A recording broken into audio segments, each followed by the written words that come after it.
I'm the talkative one.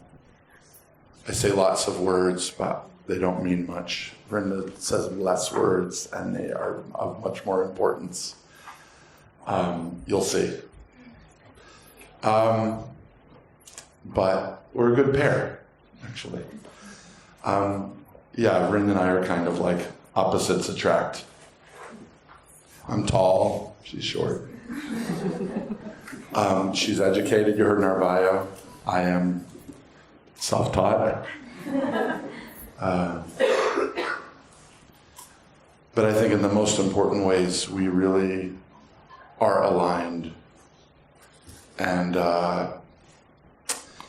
we've tried to build a house, build a home around that, those core, most important things. So I know I speak on behalf of Vrinda that we're really grateful and honored to be with all of you today. You know, if we were having a conversation with any one of you, we would be very happy to be talking about any of these things. To be able to encourage other devotees, there couldn't be a better thing to do, you know, in all creation, really. Because if someone loves someone, like Krishna loves all of us, if someone else is able to bring joy or happiness or encouragement to that person, Krishna will be infinitely pleased, right? So if even one of you walk away from our gathering today a little bit more encouraged in your Krishna consciousness, this was a smashing success, you know, because in the infinite, you know, in the infinite cycle of time, all that really matters is our relationship to Krishna, you know. Everything else is like a detail, right? So that's our goal today. Our goal today is to try and offer you all something, each of you. You want to add anything just to start? Vrinda's very shy. She's like, I cannot believe you agreed to do this. But, you know, last time I think I came to London was the 40th anniversary of Red London show. Was that the 40th? Yeah, the Troxy. And Mother Yamuna was here. We got to chant with her, which was like, it was an out-of-body experience for me. Like, you know, growing up hearing her singing, and then I'm like playing harmonium, and she's like, yeah. So I think that was the last time I was there. It was like 2009. Is that right? So it's been a long time. I don't come to London very often. I'm hoping to change that with your mercy. I have a lot of friends here, but so I get to be here for this time with my family. Vrinda's been here before, but our kids have never been to London. So, you know, in that intro, and your name is Shamali. Forgive me. Shamali's intro, she said our kids are, what was it that we wrote? They're growing into independent, devotee, what did I say? Wonderful, talented, independent devotees on their own terms. So they opted not to be here today, which I think is important, actually, to say. I want to highlight that. They are going with Pandavasena to France. And part of me, like the people-pleasery side of me, was like, well, you are going with Pandavasena to France, and this is the Pandavasena event. You should come as a way of showing, you know, reciprocating for, you know. But they're just a few days in London. They wanted to go to the Globe Theatre and watch some Shakespeare in Shakespeare's whatever original theatre. And so we talked back and forth, and Vrinda kind of pushed them, go do what you guys want to do. You don't have to come to this. And I'm really actually proud of them that they chose to do something that was important to them. They're very happy to be going it was their initiative to go. I don't know how many of you are going to France. Anyone here going to France? All right, great. So you guys will get a chance to hang out with them. Yeah, that's awesome. And I think you'll see that they're great kids and they're nice devotees, but they chose not to be here because they have a clearer sense of who they are and what they want to be doing, and it was the right thing to do and not be here today, right? They will be better people and better devotees for not coming to the program today. And they had enough self-awareness to know that. But that did take Vrinda encouraging them to be able to make that decision. So that kind of ties in with it. I think, I don't know, was it Rishabh? Someone asked me for a theme, and so we kind of like made up a thing, which is, the theme was getting to know yourself before getting to know someone else. And so I think this point about our kids is an important thing. Learning who you are is very important in your life. And if you don't know who you are, and if you're, to be frank, I'm 46, I'm still learning how to say no to people. I'm still learning how to say yes to the things that are really valuable to me, which means I don't really know myself. I'm still discovering who I am. And in Krishna consciousness, nothing could be more important. How can we know Krishna if we don't know ourselves? But again, how can we know ourselves if we don't know Krishna, right? It's like, but I think that's very important. So, yeah. You want to add anything? Say something.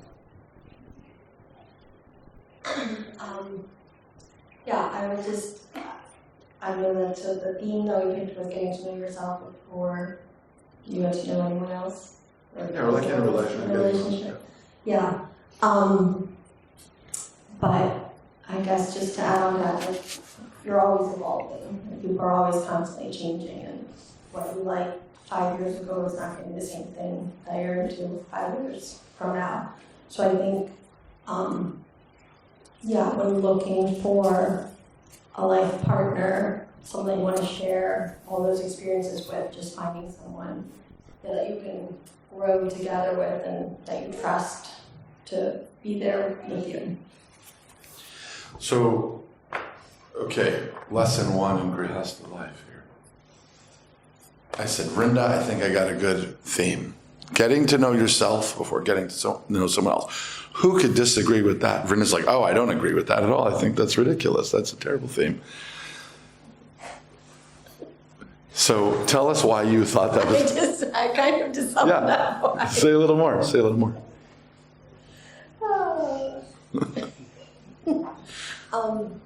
Well, I guess I would just say, sometimes,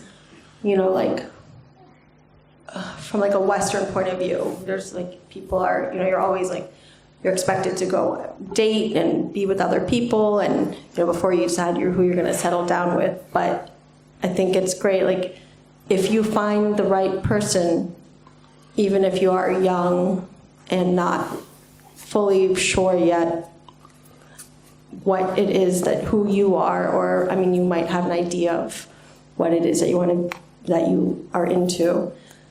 But I don't think that,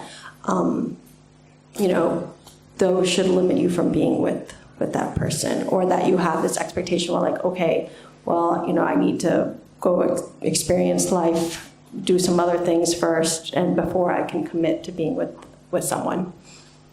Does that make sense? It does, but to play devil's advocate,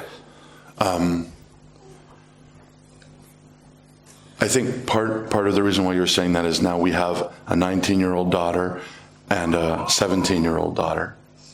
So you're kind of thinking on their behalf, like for them, like, will they know themselves before they find who they want to be with? But at the same time, so I think that's important that am I right that you're thinking a little bit on their behalf? But what about thinking on just purely from your side? Isn't it true that we got together quite young and that you kind of on some level think it would have been good if we had a little more life experience before we got together? Yeah, but like you said, but you're constantly evolving, right? as a person, and you're not and static. Yeah. I think what Vrinda's speaking to is really exciting for me as a member of this community. I don't know. I've never been part of a Christian church. I've never been part of a mosque or a synagogue, right? I grew up as a devotee kid. But I have never personally seen the kind of diversity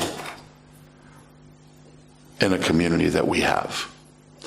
And it's actually kind of a big challenge. And it may be one of the biggest challenges that we have to face in the next 20 years.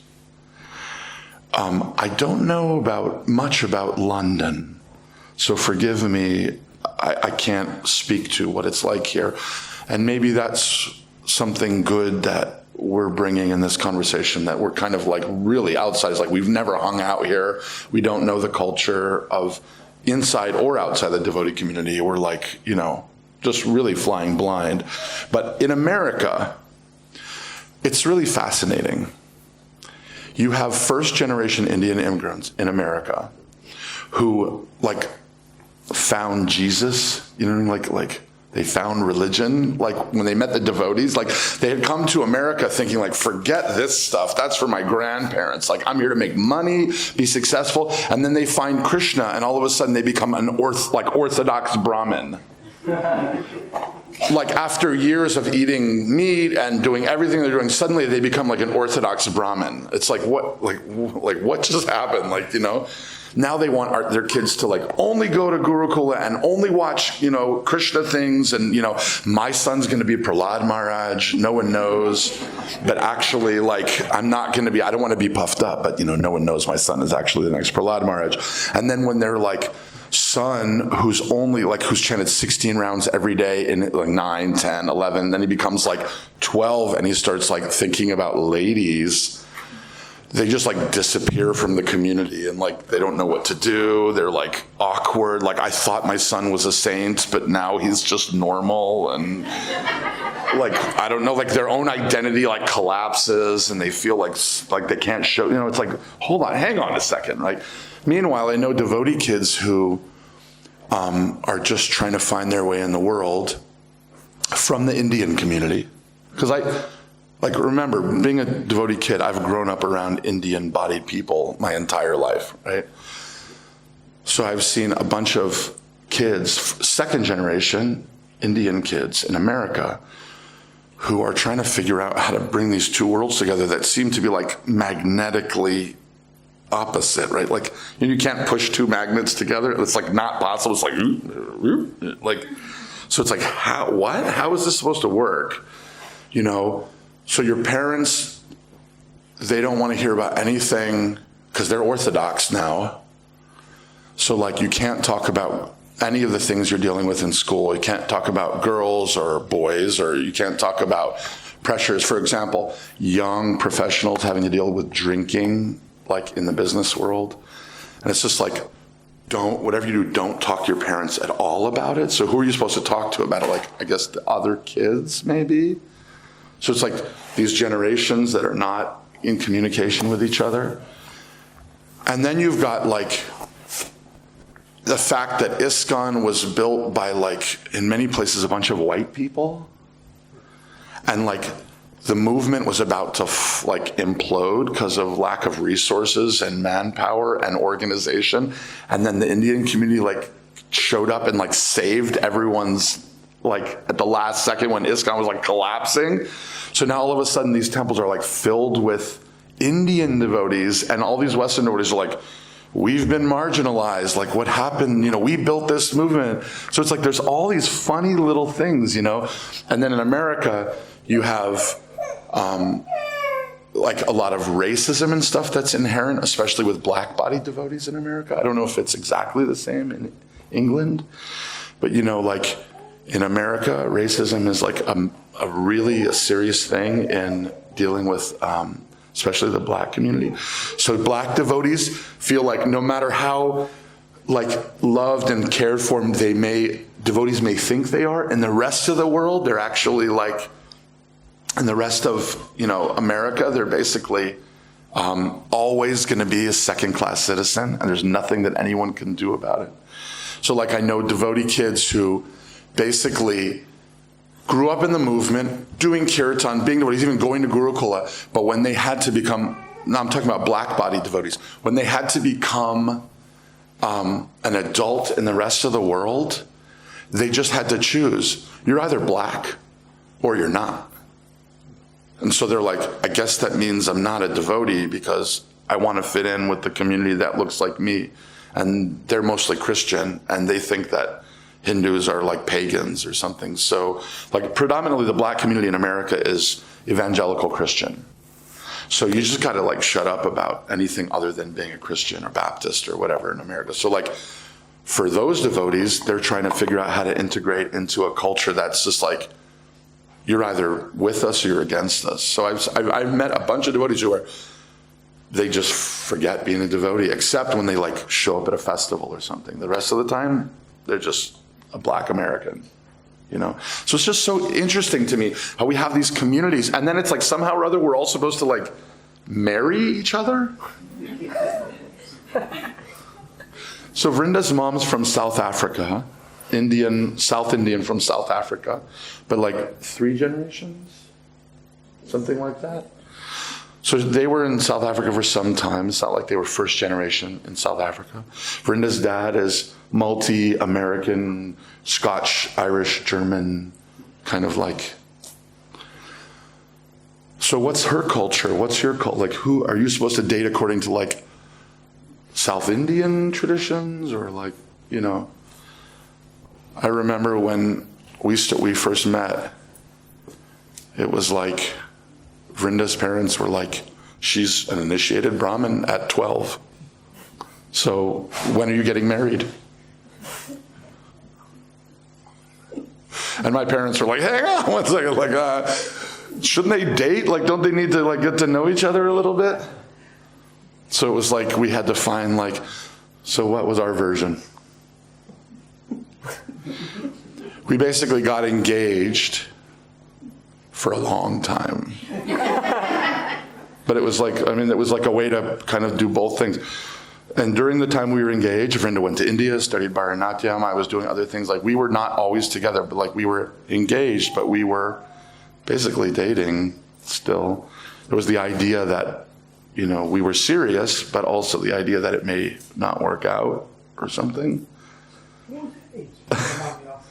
We met when Vrinda was 16 and I was 20.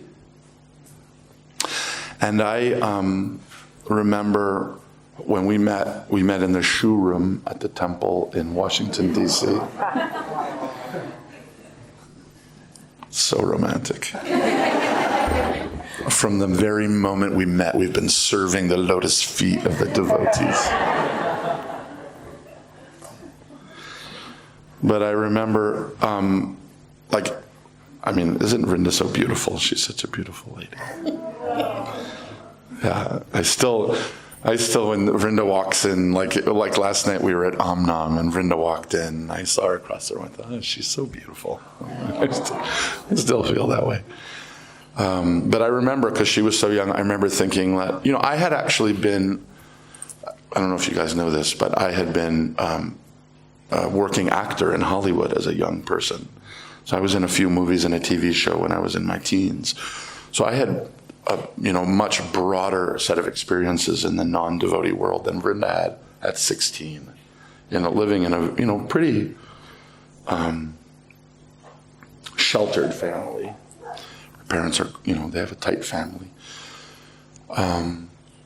But I remember thinking, if I'm serious about this person, I have to be serious. Like I actually have to be only in this relationship if I'm planning to marry Vrinda. That was my awareness. So,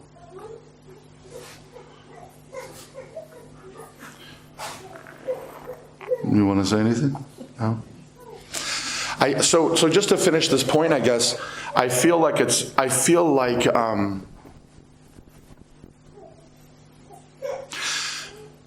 Prabhupada gave us something that is, as I've traveled around the world as a kirtaniya, as a musician, I've met a lot of communities. I've done kirtan inside a lot of different communities, yoga communities, spiritual communities, groups, affiliations in different ways. And I've met people and made friends and seen their gurus, their teachers, their philosophy. The world is a diverse place and people are lovely. And it's just, there's a lot of lovely people in the world. In all the religions of the world, there's tons of lovely people. But there's nobody like Srila Prabhupada. And what Prabhupada gave us, you can't actually calculate it. This Oxford Center for Hindu Studies, that's Gopinath Acharya and Shonaka Rishi Prabhu, they're doing these small cohort Gaudiya studies courses. Have you heard about this? I highly recommend, if you can, to take one of these 8-week courses. You will be blown away by how pivotal Gaudiya Vaishnavism has been to the history of India. You don't realize it, actually.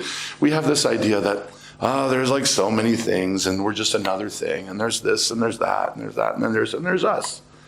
But not historically. I was fascinated to find out.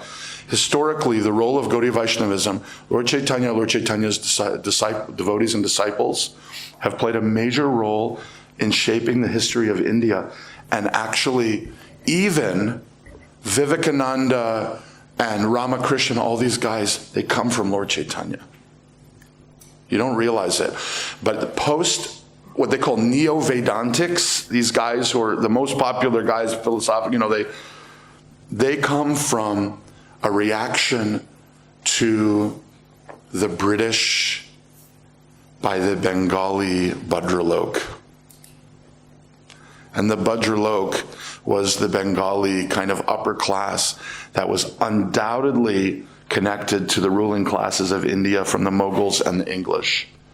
And without a doubt, 99% of them were Vaishnava at one point, around the time of just after Lord Chaitanya and his devotees. Everyone who is from that area and that group has been touched by Lord Chaitanya in a very serious way, which means we've had a major impact. We don't realize it. It's actually a direct connection to Lord Chaitanya. And of course, Srila Prabhupada has given us the essence of the teachings of Lord Chaitanya in a living way. It's a very fascinating thing. I highly recommend it. But all that to say that we have an enormous responsibility in the next 20 years. Many of Prabhupada's disciples will not be here at that time.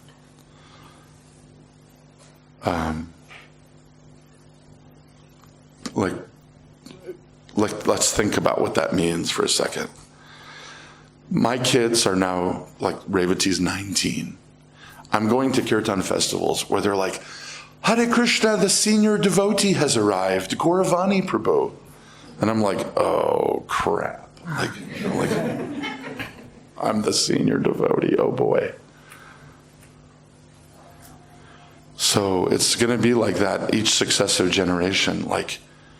So what that means is at the festival that I'm the senior devotee, I am the #1 representative of Lord Chaitanya's movement. And it's going to be that each one of you is going to have one of those experiences at some point in your life. You're going to show up somewhere and you're going to be the #1 representative of Lord Chaitanya's movement in that gathering, small or big. It's pretty wild. All of us feel unqualified and how am I even here? In a fancy seat, a velvet seat. But somehow or other, there will come a time where you will be in that gathering or that group the #1 representative of Mahaprabhu's movement. It's pretty fascinating. So for all of us at this time, we are defining what it means to be in Mahaprabhu's movement. And a big part of that is Grihastha community. My Guru Maharaj, His Holiness Radhanath Swami, he told me there's only one ashram that supports all the other ashrams. Energetically, financially, practically, Grihastha ashram supports all the other ashrams, including the Grihastha ashram. Can I get, off topic, more? Can I get a little controversial for a second? I am American. Over the last year or two, actually the whole time of COVID, there's been these cycles of criticism about senior devotees in relationship to the responsibility of senior devotees and sannyasis caring for the youth and child protection. Certain sannyasis over the last few years, you notice it's like there's like names have been coming up and people have been going on the internet and blasting, like, you know, boom, it's been going on, right? Here is my submission on this subject, and this is the venue to say something like this. There are a myriad of things that are important in our lives. Someone who loves deity worship could say, Prabhus, if we don't make deity worship the number one most important thing, how is Krishna present in our lives? Right? Someone could say, it's all about prasadam distribution.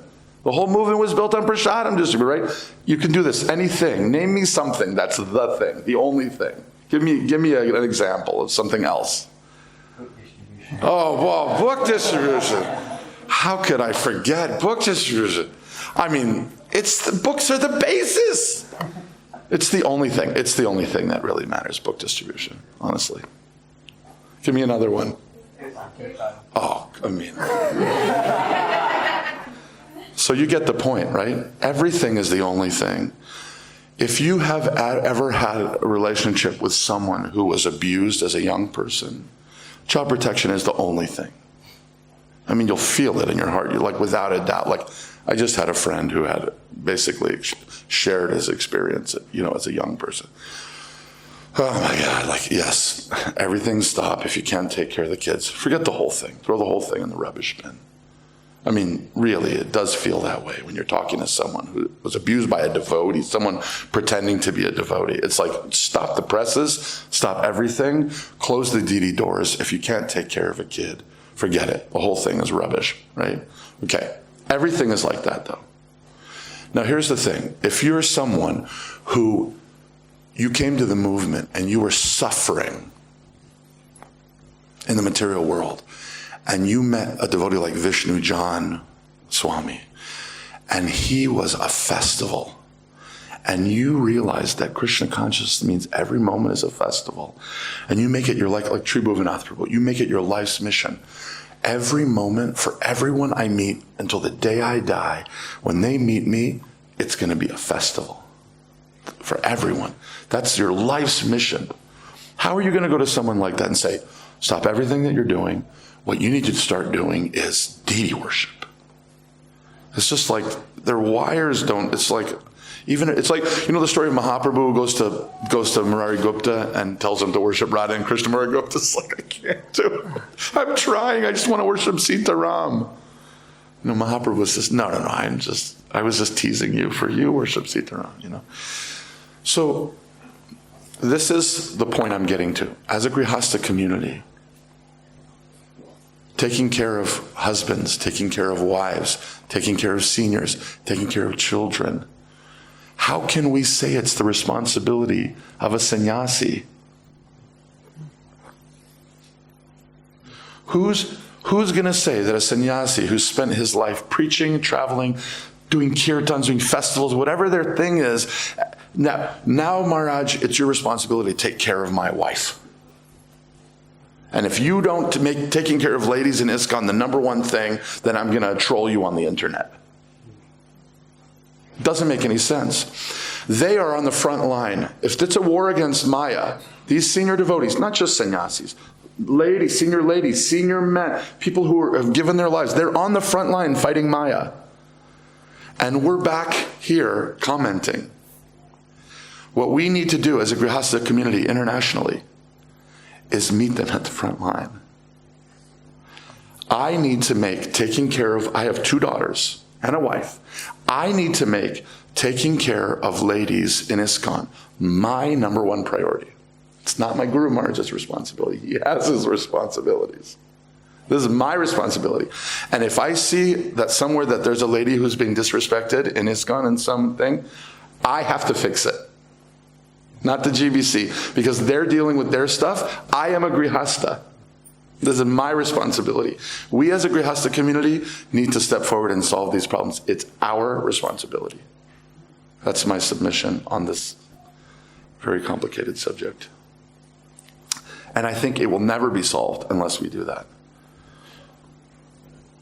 If we expect a group of primarily sannyasis to spend weeks discussing a complicated thing regarding someone's like sexuality, it's never going to happen. Grihastas aren't even comfortable talking about it. How we expect sannyasis to sit around and like Mayapur Dham and talk about it? Not going to happen.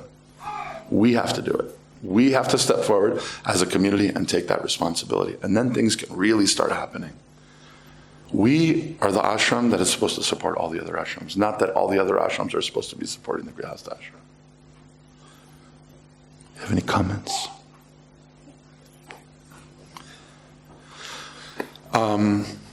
Yeah, we've talked a lot. I see a hand coming up. I hope I didn't talk too much. I hope I didn't make any offenses. But some thoughts. So we can open up to Q&A if you guys want. Yeah, we have a hand up. If you have an official thing, otherwise we can. So if you ask a question, and I'll try and hear it, and if it's, I'll repeat it just so that everyone can hear it. I really appreciate your taking the bravery to talk about these very difficult subjects. And just to give you background, because I think it's important in this context. Obviously, I grew up in the Western community. Lots of yoga and spiritualists, lots of Mayavadis. And I found Krishna consciousness, married a husband who's from the Indian community, but Western Indian. And so we really relate to what we're talking about. We've got the age for a really long time. And had 2 weddings, one Western. Excellent. 6 months, I love it. later. Some people have 3. They get the legal one in there somewhere in between. Yeah, exactly. But there is actually evidence, spiritual evidence that my Guru Maharaj may find, and I should have recommended that, to prove your commitment to each other before you say your vows in front of deities. So it's proven and it's held up. But these subjects also, I was 2 years as a brahmachari and then entered the Grihasta ashram. I feel like there's a huge deficit in support for people who, especially the Western community, who don't necessarily grow up with Christian consciousness or Hinduism or anything like that. And then they go like full-on ashram devotees, and it becomes like really intense, and monasticism and stuff like you go full-on. And then you have to make that transition into Grihasta ashram, and it's really complicated. And I think there's like so little support for that process. And even His Holiness Maharaj was saying that to go from being a Grihasta to a sannyasi is also really complicated. Sure.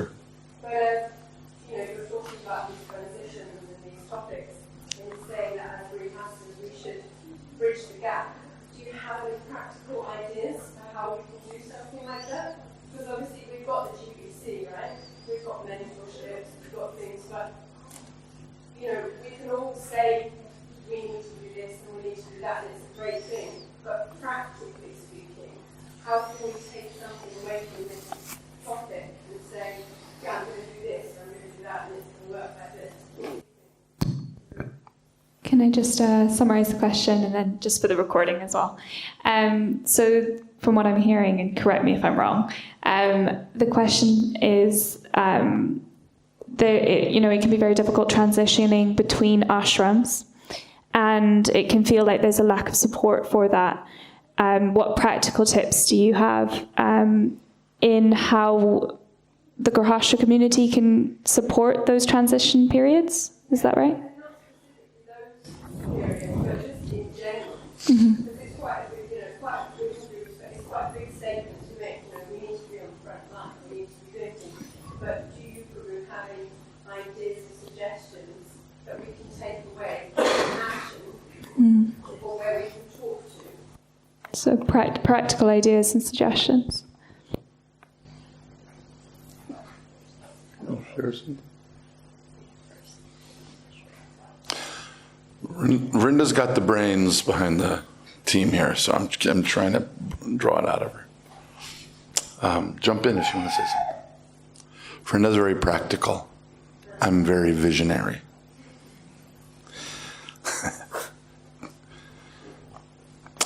Well,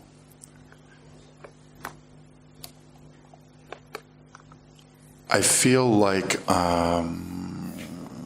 when Lord Chaitanya, so Lord Chaitanya appeared with two primary missions. Does anyone know what they were?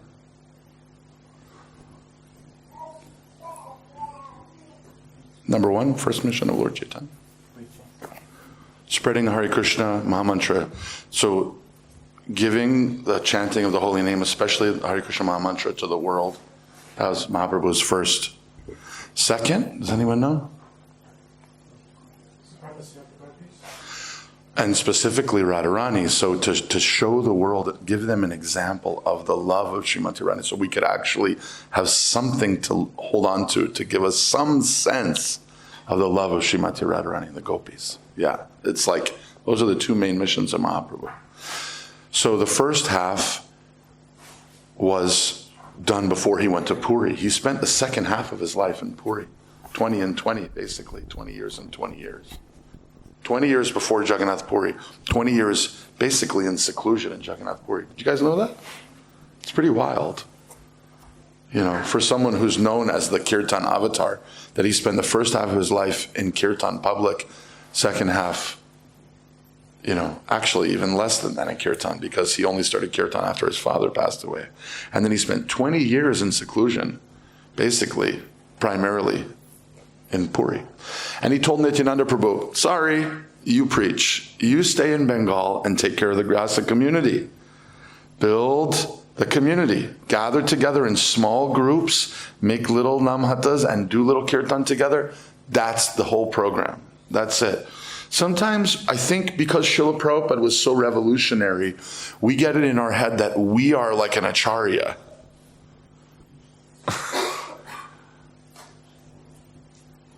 I mean, like, the chances that the next great acharya of our lineage is in this room are pretty slim. It's possible. It's possible. One of us could be like the next amazing acharya of the Sampradaya, but not probable. Most likely, we're all just normal devotees. And our job is just to be nice. And like successful and have a job and like, you know, take care of our kids and like, you know, take them to football and like, you know, right? That's maybe like the higher chances. We're just supposed to live like our life chanting japa and just like Hare Krishna and like, you know, do like, that's it. The idea that we have to do this like grand thing in our lives is actually mostly fueled by false ego, including in my case, quite honestly, you know.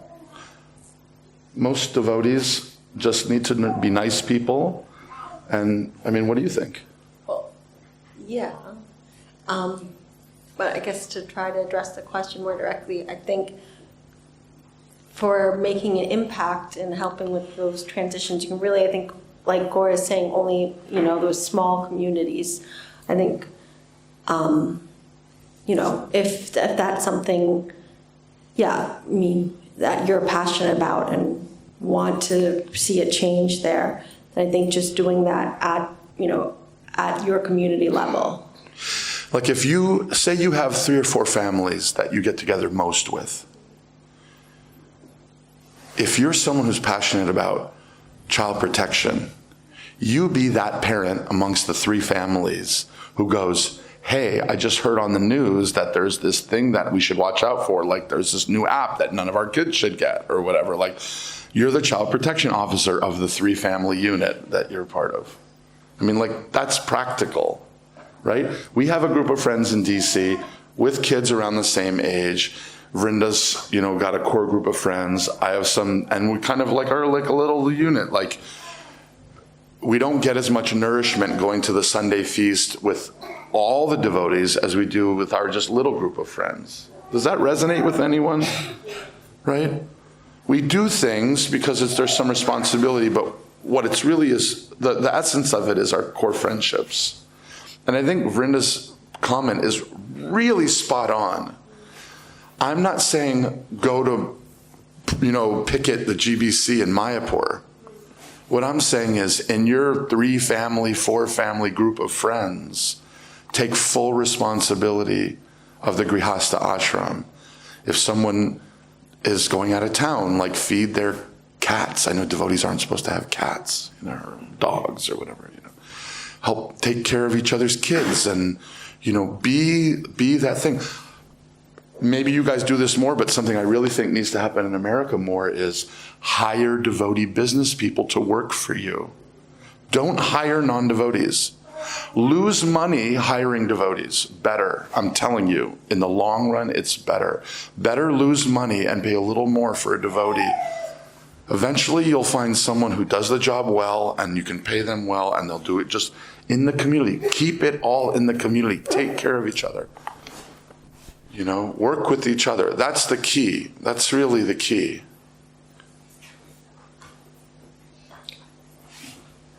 Is that okay?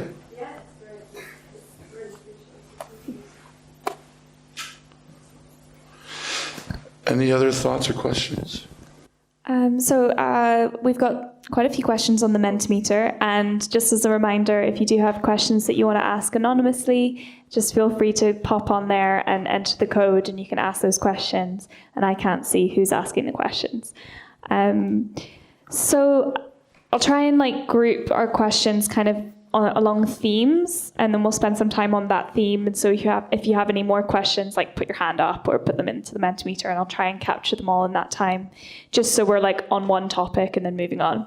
So the first one is, I think it's really relevant to this topic. It's sort of a theme around entering the ashram. So going in, picking the right person, and then sort of in those beginning stages of courting or whatever you want to call it.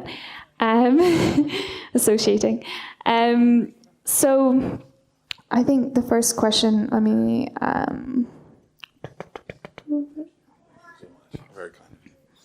so I think we'll sort of start with just based on your guys' experience.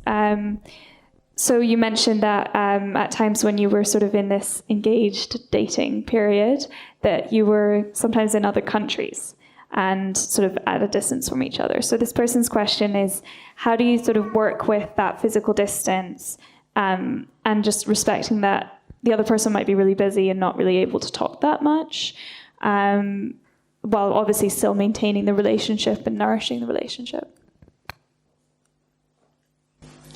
Yeah. I think you just have to have that your confidence in yourself.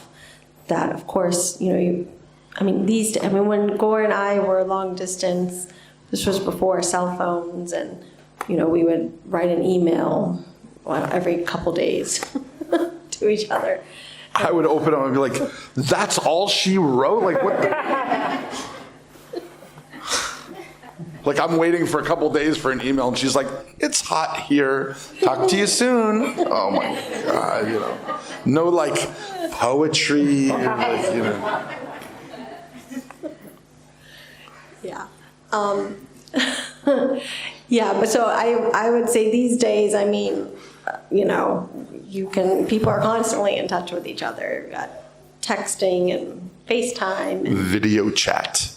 All types of things. So definitely I think it's, if it's something, I think just knowing what the person that you're with, your partner, appreciates, if that's something they really appreciate, just having that connection of even if it's just a good morning text or something that is only going to take you 30 seconds, but it's going to make so much such an impact for that person, that I think you could give that time. And then it's a fine balance of, you don't want to come, if you feel if the other person just feel they're too needy or they're not confident enough. I think people we know, sometimes people can't handle those long distance relationships. They're jealous, they're worrisome, and they're just unable to be in situations like that. So I think, I mean, that can be a test too, to know, you know, if once you are married or you are going to be traveling. I mean, Gaura and I, we travel, even though we're married, we travel a lot separately from each other.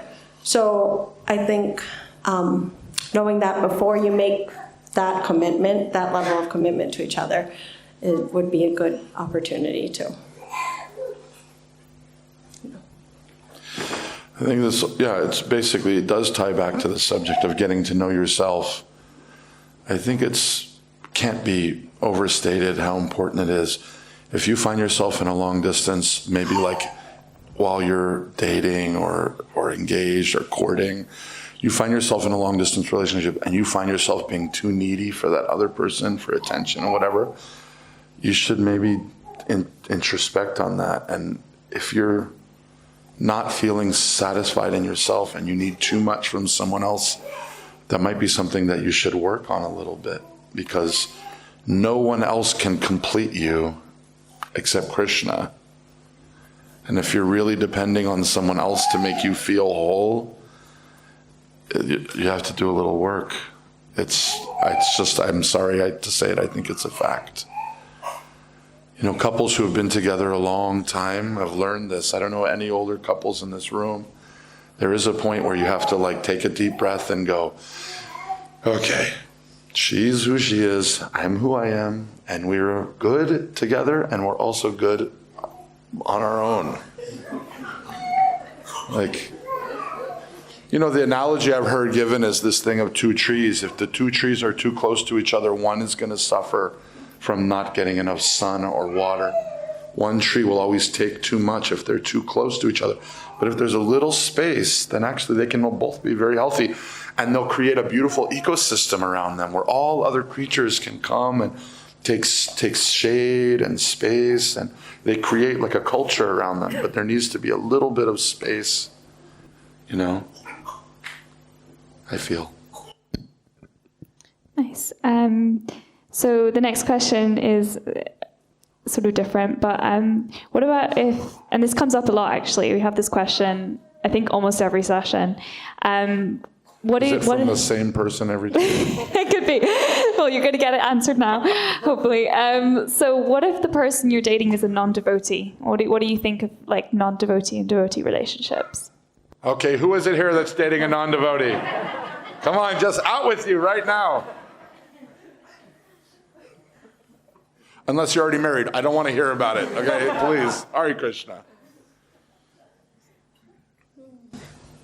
Okay, I guess my take on that. So I think, you know, I think it can work. Of course, I mean, what does non-devotee mean? What does devotee? That's a good question. That's a very good first question, actually.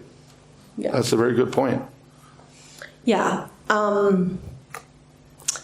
So, because if you're with someone who's supportive and caring and who loves you, whether they're, you know, if they're, I don't know what we're defining as non-devotee. Yeah, like, okay, for example, you know, we have 4 primary principles.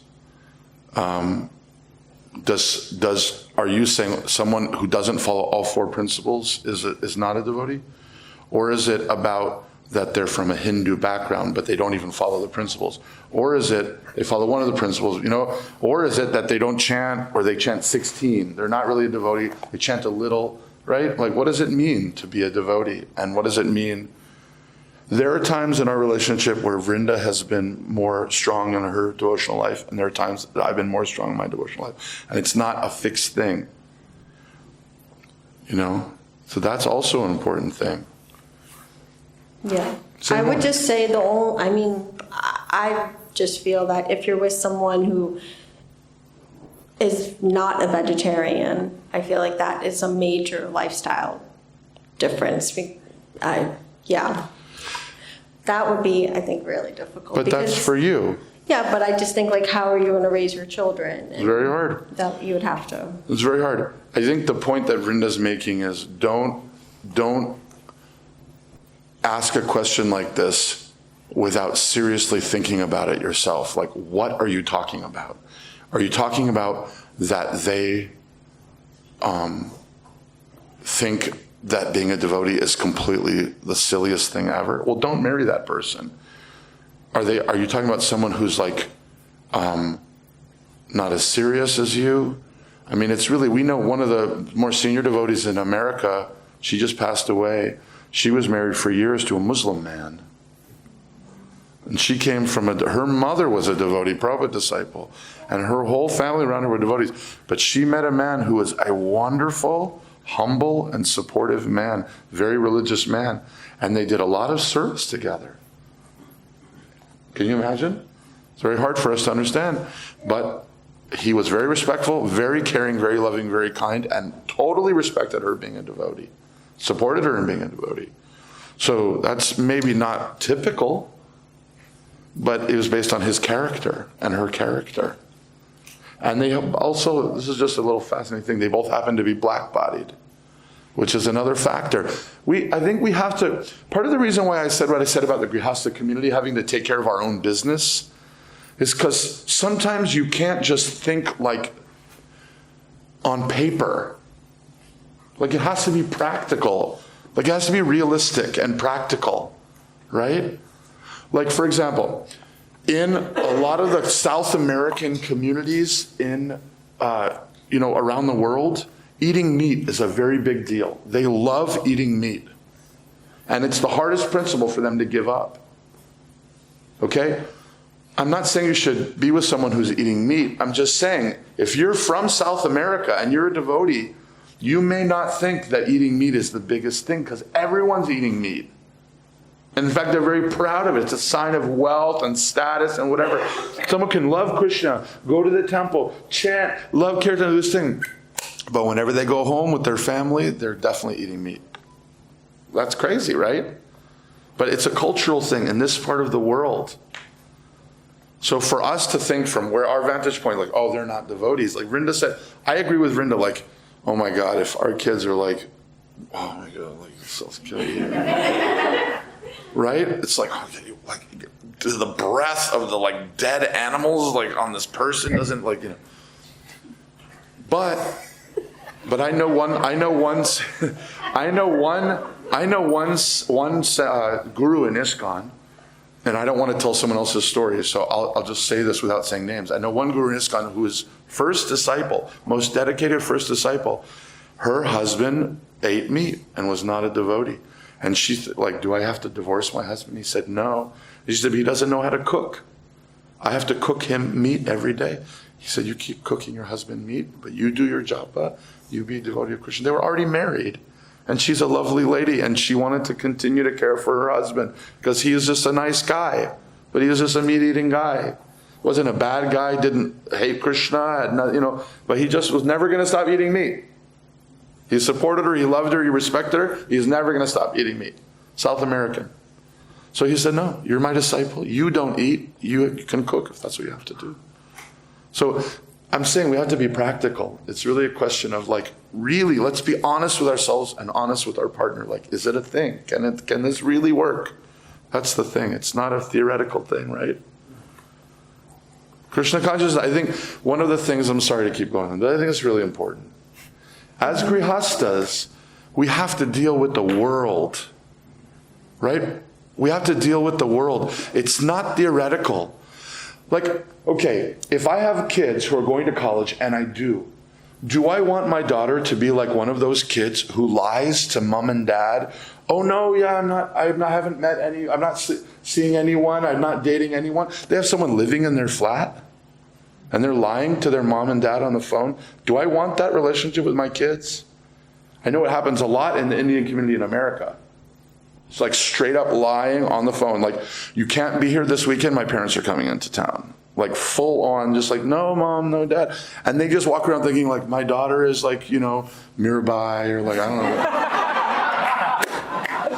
I would much rather have a conversation where I'm like, I can't have this conversation. Vrinda, you got to talk to, I can't handle it. But please, you guys got to talk. Like, I can't be here for this conversation. Whatever. However, we got to deal with it. We need to be honest. Grihastas we're in the world. We have to really deal with it, right? Krishna consciousness is not a theoretical thing. Do you guys agree? Krishna consciousness is not theoretical. It has to be practical. Krishna consciousness should be the most practical thing. That should be more practical than anything. Otherwise, how is it real? Krishna is talking about fixing your mind at the time of death. Like, you can't be fictionalizing your life the whole way through, and then at the end, magically somehow, everything sorts itself out. Right? Yeah. Yeah, I would just say, as far as like what degree of non-devotee and devotee, you would have to think about that, because I just personally, friends of mine who were raised in Krishna consciousness and who have married non-devotees. It can be very difficult. Yeah, and Almost never leaders work. they're basically they've just decided to give up their spiritual practice. We know a number of devotees who basically have started So- eating meat and just stopped basically being devotees because their partners eat But then meat. I have friends too who are with quote unquote non-devotees, but who are, very respectful. They, encourage their partner Spiritual to, practices. Yeah, continue their spiritual practice, but they're vegan or they're vegetarian themselves, and so I think it's kind of a wide range. But it's very important for But you I think, to be I honest. think you have to be honest, like, what you would be willing to give up, or what lifestyle you would want to live. Right. So kind of continuing this topic a little bit, like picking the right person. Actually, this is a question specifically for Vrinda. At such a young age, how did you know Gaura Vani was the one?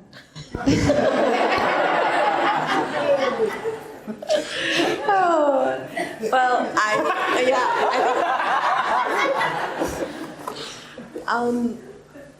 well, I think I was just so young and like madly in love, and so and I think like once we made that commitment of like, okay, we're married, and definitely I think in any long-term relationship and marriage, you have your ups and downs. It's just we have that commitment, so trying to make it work. But I think before that, you have to have all like practical, I guess, the things that we enjoy doing together, and time apart with each other. So all of that we had to find out beforehand. But and I don't know, Gaura, what else? Anything else? I don't know, it's interesting. Vrinda and I often agree, but we are looking at the same thing from opposite sides. I've noticed that. We actually are agreeing on the same thing, but it looks like we're disagreeing because she's on this side and I'm on that side. We did this thing that I think Vrinda hated, called Prepare and Enrich. I think she absolutely hated it, but it was really important for me. They do it in Christian communities. It's a test for young people who are thinking of being married that is done by their pastor or whatever, and you go through all these areas and answer questions, and it shows your weaknesses. Do you have something like that? Do you do something like that here?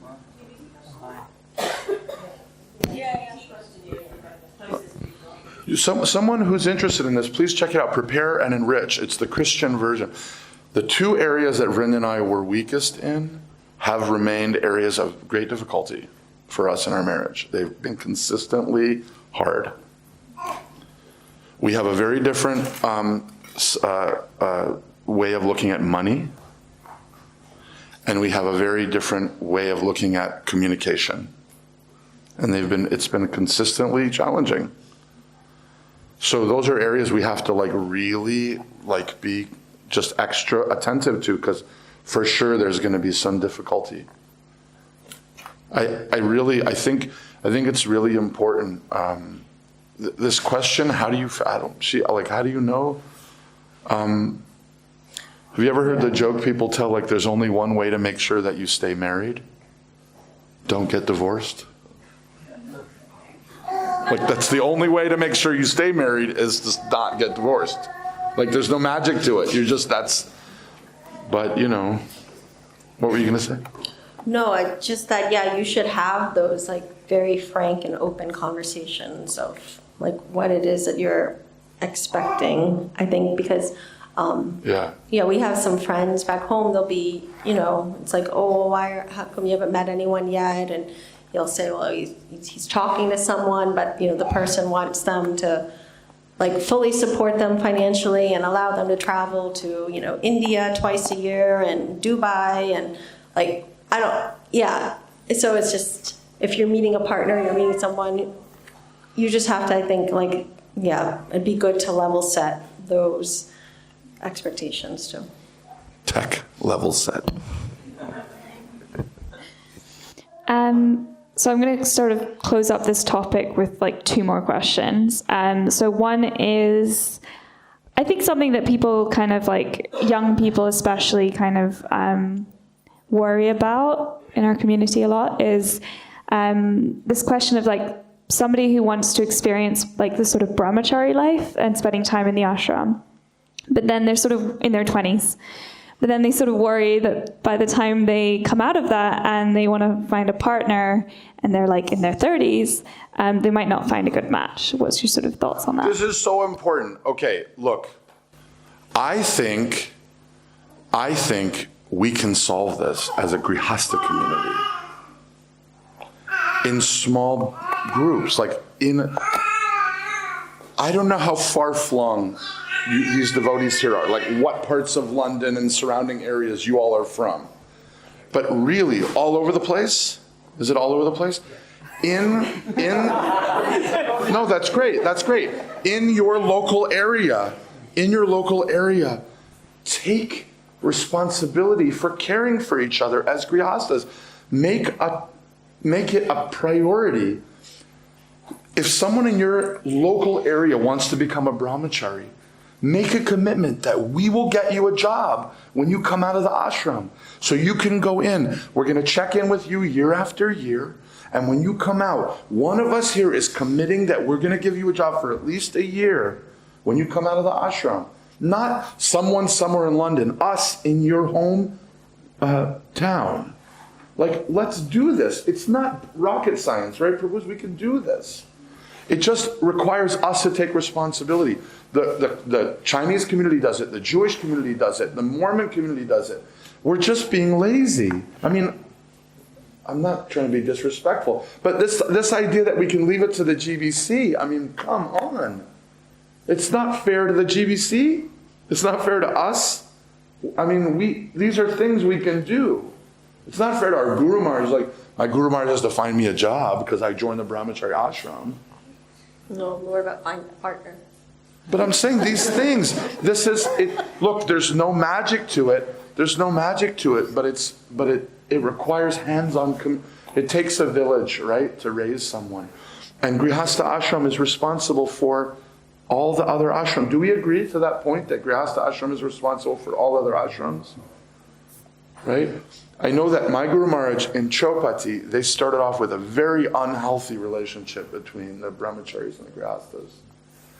And now it's like, it's not ever, okay. Part of the reason why it's so important for a grihastha community is to take responsibility for things like this, is that none of these problems are ever fully solved. For example, child protection, there will always be a danger to young people when there is Kali Yuga. There's no rule or system that you can put into place that will stop people who are not nice from trying to take advantage of nice people. That's the Kali Yuga. So same thing, there will never be a time where young devotees don't need help finding qualified and healthy and nice partners in their lives. Like, it's never not needed. So who's going to do that? We have to do that. So I just feel like, I know it's now 6:00, right? Are you guys happy with our gathering? Like, is this okay for everyone? Because if we were feeling like it's a little one-sided, we could take some of these questions and just like make 4 groups or 5 groups and just go through some of these questions together in groups with me and Vrinda roaming around from group to group, and then we could all share what we kind of some ideas that we have from, or we could just, I don't know, whatever you guys want, just an idea. Would you guys like to stay in this format, or would you like to create 6 groups and we can roam around and visit with the groups and we can go through the remaining questions more like that? How do you feel? 6. We've got an hour. Let's do a vote. That We'll is be very democratic. American of you. Show of hands, stay in what we're doing right now. Okay? Show of hands, break into 6 groups and have some discussions. Okay. We don't like talking to each other. Not so adventurous. I think people they're really enjoying hearing from you, and I think that's where that's coming from. The reason why I'm saying this is that honestly, you guys already know the answers to all these questions. Like honestly, but really, what needs to happen? And we're happy. Like, are you happy to keep talking? Okay. We're happy to do this. But honestly, the hard work that our society needs is like rolling up the sleeves and understanding there is no cavalry. You are the one. There's no one coming to rescue you. I mean, unless you're waiting for Kalki. And I don't think that's the kind of cavalry that we're looking for. Anyway, yeah, please. Okay, great. Well, I'd suggest maybe we spend maybe like 15, 20 more minutes on Q&A, and then we can move on to Kirtan. So we've got... if you guys want to keep... Or we can keep going. Whatever you guys want. We're just here to see you guys. We'll maybe do some more voting. Okay, so I'll sort of move on to actually while you're in the marriage, so being married, and the various challenges that people have in that. And I'm going to combine a few questions here. Where you have one person in the relationship, or actually each individual in the relationship potentially, having issues, whatever they are, that can come in and affect the relationship dynamic. To what extent are you responsible for supporting the other person, or should they be kind of introspecting and sorting it out themselves? And actually, one of the examples is if someone's kind of afraid to commit, like getting engaged or married. That's one example that came up. Well, that's different. Yeah. Yeah, that example is different. That's we can treat that separately. that's a separate thing. Someone reframe the question for me. Did you understand the question? I want to hear it in someone else's words. Should we repeat it? Okay, I'll try and repeat it as I've tried to phrase it. When you have, an issue in the relationship as an individual, or the other person has an issue in the relationship, to what extent is the other person responsible for helping you to fix, that thing about yourself? Or should you be fixing it yourself, kind of thing, independently? Like, what's the level of expectation one should receive? What's the level of expectation I should have from my partner versus what should I commit to doing my own self-work?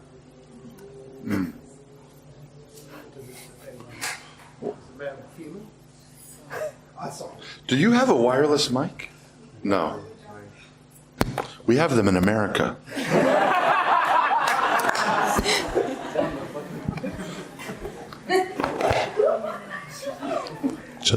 I'm just joking.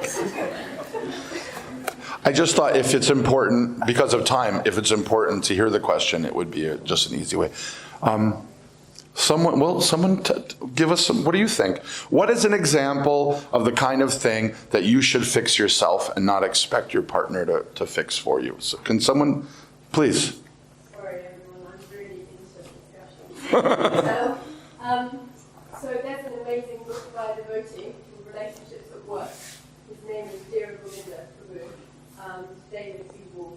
And he writes in that book, it's all based on the fact that Krishna is ultimately the first ever counselor and our dream is his patient, and he's just saying, what about this, what about that? And Christian is guiding him and helping him. And true counselling isn't just giving the answers, it's about encouraging the person to find their own answers, because then they own it, they take responsibility for it, they take it on.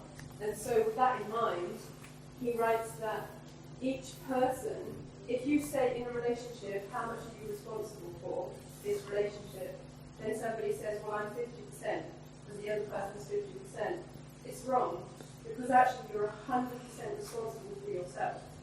And the other person is 100% responsible for their selves. Because otherwise, if you have two so-called broken people, that doesn't suddenly make a whole person in a relationship. It just makes two broken people. I mean, she's not talking about you guys. She's, But it's, it's simultaneous. It's both. You have to be 100% responsible for your own growth. It's a beautiful and point. support the other person. It's a beautiful point. Yeah. And if you can't, you have to be honest about that and say, I can't give you what you need right now, but I'll give you as much as I can. So without getting, it's great. It's a really elegant point. Everyone understood that point. It's really nice. The math doesn't work out the other way. It's nice. Yeah, it's 100 and 100. It's great. And in fact, anyone who's been married a long time might agree with me. Sometimes it's more than 100. You got to give more than 100 sometimes. Well, I think both partners sometimes feeling like they're giving more than 100 gives you a chance of making it work. But what are some examples of things in a relationship that are things that you should just figure out on your own, not the other person's responsibility? Can someone think of one? Interesting. No, it's a very interesting thing. I think, no, it's a very interesting thing. I think actually that the discussion around mental health issues is in flux in the world right now. That's kind of what I thought of. When this question came up, like mental health. Say more what you were thinking. No, if that was just the example that came into my mind. Like if someone is struggling with their mental health and isn't able to fully be present or, kind of do what's expected of them in the relationship. If it's, they're supposed to cook dinner or whatever it is, they're supposed to be watching the kids or working. I think as a partner, you have to give that person, be able to support them and help them to get the help that they need. I think that is your responsibility as a partner, whether that's professional help or with their friends or their family or, whatever is going to nourish them, so that they're able to, get better and are able to be a better version of themselves. But it's not up to you as a partner to do the internal hard work. See, that's why I said it's interesting, because there is a part that it feels is the other person's responsibility. I think one thing that is maybe obvious, but it should be said in this context, is a lot of times people who aren't married think that marriage is about lust. And actually marriage is more about friendship. And what happens is, if you think it's about attraction and just the feeling of it, you tend to get disappointed. And once you get disappointed, if you can build yourself back together, you can make it work. But if you really are constantly thinking that it's supposed to always be about attraction and that feeling and that kind of racing pulse or whatever, it's probably not going to work. You're probably going to end up, failing. So if friendship is the foundation for marriage, which I really think it should be, do you agree? If friendship is the foundation for marriage, it changes a lot of the questions, because it's more about, yes, you have to be attracted to the person, and yes, you all these other things, but if you were saying okay, in a friendship, if someone is struggling, how much of the responsibility is it yours to fix? It's much easier to say, well, you got to be a friend, but they got to take care of their own business. You can't really fix it. It changes the dynamic of the question, Like if you have a friend who's struggling with mental health, like you can be a friend, but ultimately like they're going to have to figure it out. Like you can help them, you can support them, but on some level, let's be honest, on some level, if you have a friend who's just constantly struggling with mental health, you're not going to be able to maintain the friendship. Beyond a certain point, if they're not doing the work, if they're not healing, how can you be their friend, Someone who's like, any illness, addiction, if they're not doing the work, like how can you maintain a friendship with someone who's so addicted to drugs that they begin thieving things from you? Like there is a point where you're just like, I really consider you a close friend. I can't spend any more time with you, right? Please. So if you look at it that relationship is like friendship, so where is like the line between being truthful and being kind? So say my partner has said something to me which I think, or they're behaving in a certain way, I can't think of a good example, but like sometimes you have to be honest and it's not nice. And as a partner, do you have to be kind before being honest, or do you have to be honest because you're their partner? Why are you looking at me? I don't know if that makes sense. No, it makes perfect sense. Yeah. Well, I guess just from experience, I definitely say things that like will just pop in my head, and then I'll like blurt it out, and it's not kind, and then I'll be like, ooh, like that sounded bad, and then I'll. So, yeah, I think you do have to, it is good to like say it first to yourself and hear how it comes out. But also you have to, if something really is like bothering you, you have to be able to express that. But I think that it's also good, like, to have other relationships where you can go to your girlfriends and just like vent or complain, just because you need to get something like off your chest. And you might be able to communicate that to, your partner, but you don't want to like drag the point on so long, right? But then that's why it's like having that community of other people that you can go to helps to relieve like stress. Can I just add, it's really important to have venting friends, and those friends cannot be antagonists or people who make things worse, or they're just here to listen to you. They have to be real friends. And Yeah. you have to use that venting friend Carefully, yeah. And you have to be able to trust them, but they play such a key role in a successful, happy marriage. It's true. Yeah. Yeah, they have to have both of, they can't be one-sided, right? They have to have like, they think of you as a unit, and they know like you're just have to, they're not gonna try to like break you apart or take sides. Someone that's gonna be always supporting the two of you. It's true. I'm friends with Vrinda's core group of friends, and they all want us to be successful. And I know they say things behind my back that, oh my God, if I heard what they said, like, I would never. And like, I'll come in the room and they'll all like, every once in a while, I know I'm like, they just were saying something that I know. Like, I know they just said something that I don't want to hear.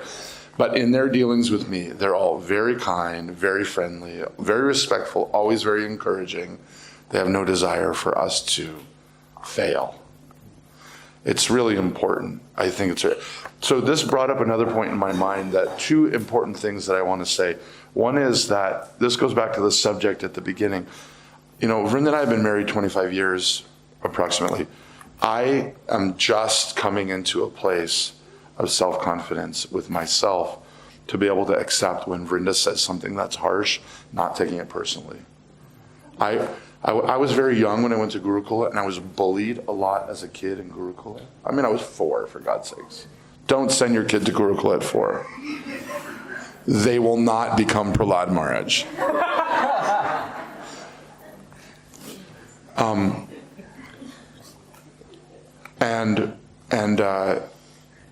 so for me to have the self strength and, to know myself enough, an interesting thing just happened, which is we have a friend who's an astrologer, and he was just doing, from time to time, we don't put too much stock in this. It's not like we're like super astrology people, but we also see it as like a science, one of the Vedic sciences. Like, we're not super duper Ayurveda people, but we also like respect it as a thing. So like, we try and keep a general balance. A friend of ours, astrologer, recently said that, looking at Vrinda's chart, he's like, Vrinda's one of the most nourishing and supportive and loving people in the world. And you should be very grateful to have her as your wife. Don't ever take anything she says personally. He said, just anything she says, just translate it through like however many rose-colored glasses you need until it's like, oh, what a sweet thing to say, like whatever. Because she's just saying what pops in her head. She doesn't mean what it sounds like she means. And for me to have that, to have a friend say that to me, has changed things. And for me to be adult enough to be able to actually do that, it's been a game changer, actually.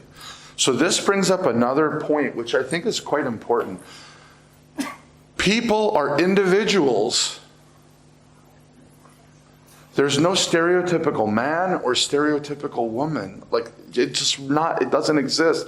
There are certain roles in our marriage that Vrinda takes on that are masculine roles, and there's certain roles that I take on that are feminine roles in our relationship. It's just a fact.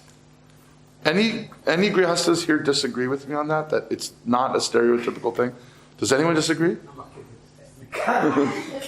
I just have that experience. There's certain things that Vrinda does that would be a typically male role, and she's just perfectly suited. She's super happy to do it, and vice versa. Not in every way, or it's just people are individuals. Don't be afraid to be yourself and allow the other person to be themselves. Please, Prabhu. Just what you're saying about sharing experiences and responsibilities. That's what that is. That's a very female role, by the way. Do you share your experience and how you divide and sort of your kids are grown up now, but Well, no, there's still. how do you share your responsibilities between yourselves? What, in raising children specifically? Yeah. I think we did the more traditional type role, but I think it's just, Gaura was always very hands-on. I don't know. I just think whatever came natural to us. We're both there. We're both parents, and if I could console, especially when they're babies, if they wanted me more, then I would be there to comfort them and take care of them. But I think as far as typical kind of, raising a family, household, we were both equally caring for our kids and cooking and cleaning. And I think I did a little more of that than Gaura, but it's also because I'm better at that kind of stuff. I will clean the kitchen, and I'll be like, oh, she's going to be so proud of me. And she comes and she's like, look at this place. It's terrible. I'm like, I just cleaned the whole thing. So, but I think in a relationship, that's, also important, and to, I think, have those conversations. Of course, all of these things, Gaura and I didn't have, I think, explicit conversations about okay, well, who's going to, are you going to cook 3 times a week and you're going to change diapers? But I think we just knew that we could count on one another. If I was too tired, he would do something, and if he was tired, I would pick up. So I think just having that flexibility too. We really loved our kids. We love them still.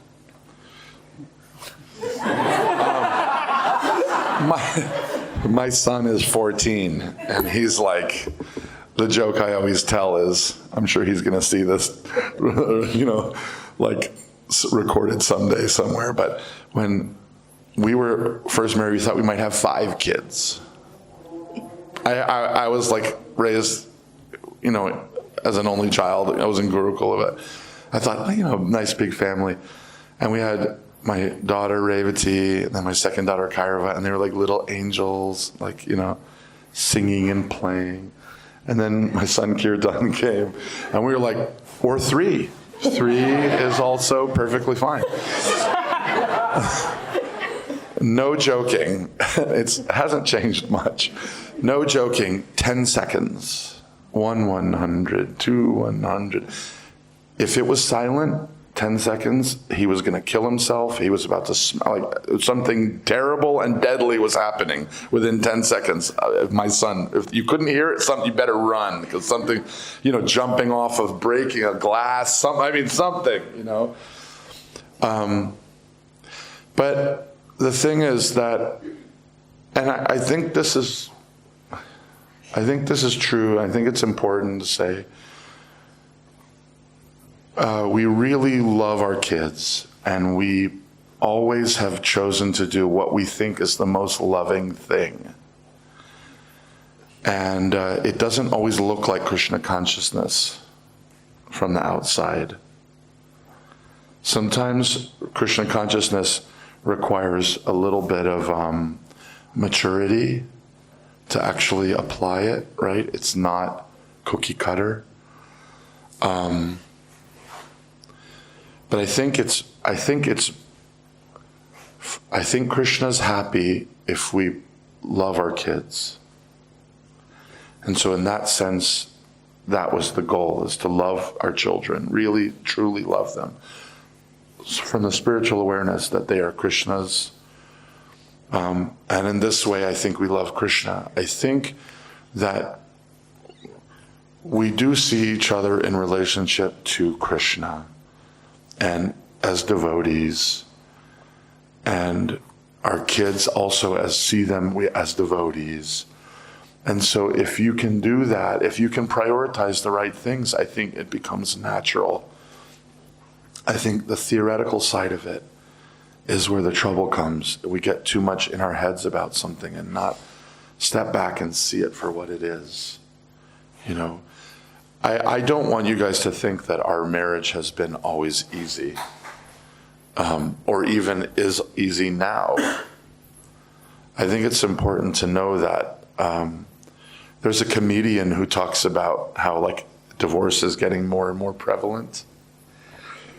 And he makes the joke that in the future people are going to be like, oh, your parents are still together? Oh, I'm so sorry. It must be so hard for you, all that arguing and stuff, staying married is hard, especially in a world that encourages you that you don't need to stay together. In fact, just go do whatever you want, because life is short, and no one knows how to take care of you like you. So, go for it. Just do what you need to do and don't worry about it. But we understand that it's actually different. Krishna wants us to be our best selves, and to be our best selves, we require community. And to have community, you have to have couples that are helping hold space for each other, and it's required. It's the way it works. It's how that strength comes. It's those networks, right? And to do that is not easy. So I think Vrinda's right, that we just have everything we've looked at it and we just thought, okay, how are we going to deal with this? And underneath it all is this awareness that how are we going to deal with it as devotees? How are we going to deal with it in a way that's pleasing to Krishna? But how do we love each other? How do we love the kids? Sorry to talk so much, but I think both of our parents being devotees came from the generation of Prabhupada disciples who were a little fanatical. And in some ways, we both love our parents. They're very involved in our lives. But in some ways, and we really love them and respect them, but in some ways, our parents are still a little fanatical. Even now. And it's a good thing. It's not a bad thing. It's who they are. They're doing them. They're being themselves. And for that, we're very happy. But we wouldn't do it the way that they did. There's nothing that would get me to send my kid to a boarding school at 4. I can't think of any scenario that would make me do that, right? It doesn't mean that they're bad people. It's just that we're different. We are ourselves, and we've learned.